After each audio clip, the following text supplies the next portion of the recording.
Brother Eli, kasi po, dahil puno-puno kayo ng wisdom at knowledge po, syempre po, maraming pong mga babae talaga nga hindi pwedeng ma-attract sa katulad ninyo, ano po.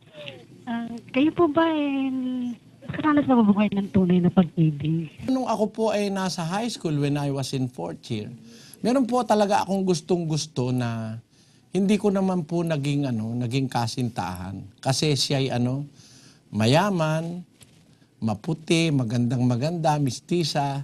Tapos nung matatapos na yung aming school year, nagpunta na po sa Amerika. Ang pangalan niya ay nag-uumpisa sa D. Ay, buti na lang hindi L.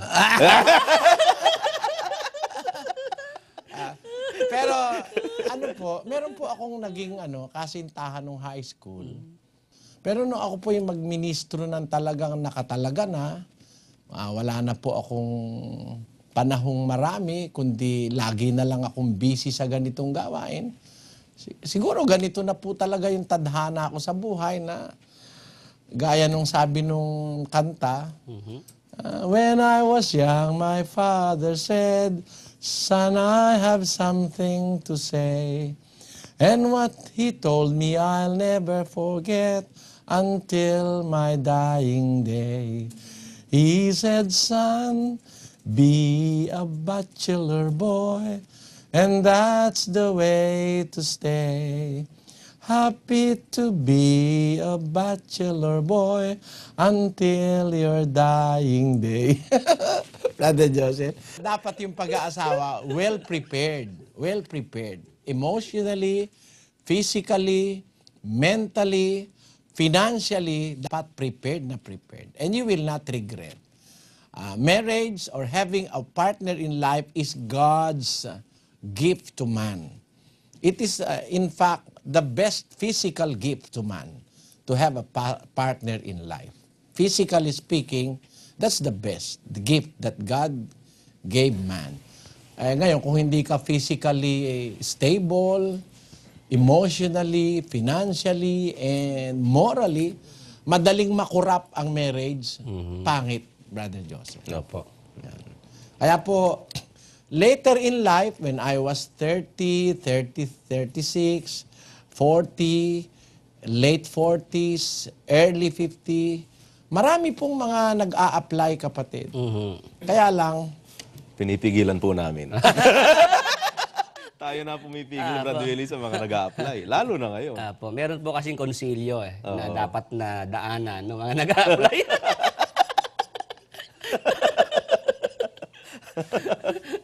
Mahirap lumusot ron. Ganun po yan.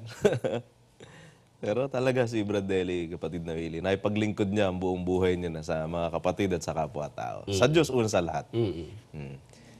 Tiniis niya na yan. 60 na nga siya. Parang kailan lang. Ang bilis-bilis ng panahon. Sipin mo ngayon halos 60 anyos na si kapatid na Soriano. Bachelor pa rin. bachelor, may master's degree? Bachelor of what? Bachelor of Christian? Ganyan po ang buhay, kapatid. Sabi po ni San Pablo kasi dalawang klase ang kaloob ng Diyos. Basahin natin yung unang Korinto, Brother Willie. Kaya't ibig ko sana na ang lahat ng tao ay maging gaya ko. Ngunit ang bawat tao'y mayroong kani-kaniyang kaloob na mula sa Diyos.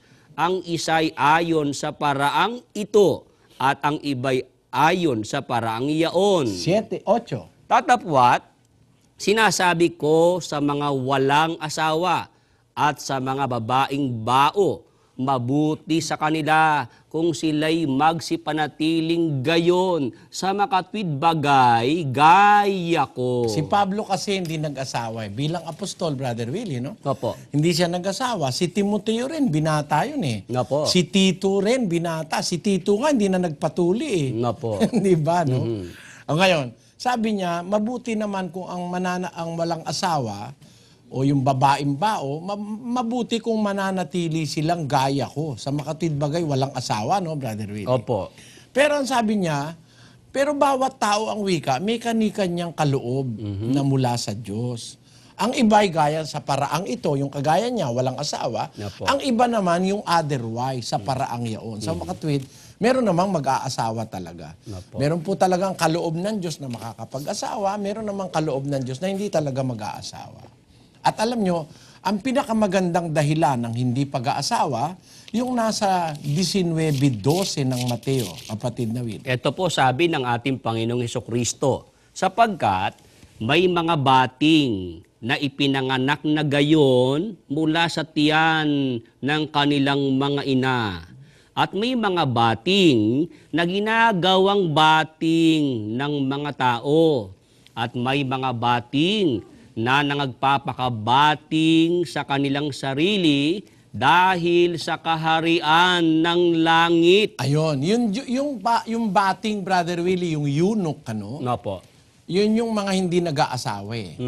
Meron ikang bating na talagang ipinanganak ng bating yung walang kapasidad mag-asawa. Meron pinanganak kasi may diferensya yung sex organ kaya hindi makakapag-asawa eh. Opo.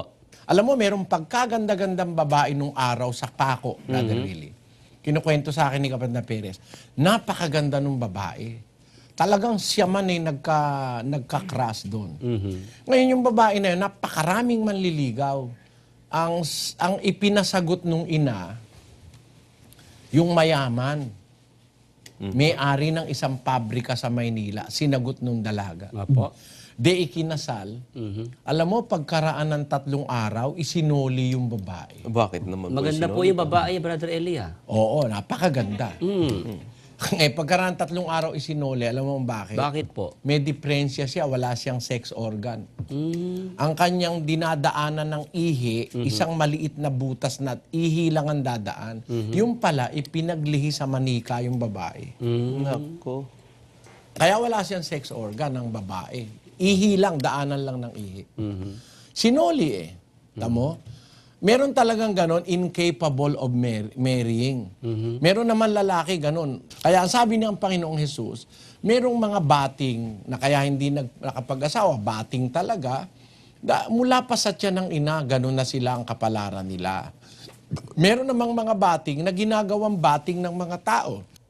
Kagaya nung kinakapon, Brother Josel, no? Opo. Nung araw kasi, may mga kinakapon eh. Ba't po kinakapon Yung mga yan? katiwala ng hari, para yung hari wag magseselos. Wag mag-aalala. Pag iiwanan niya yung kanyang reyna, lahat ng bantay nun kapon.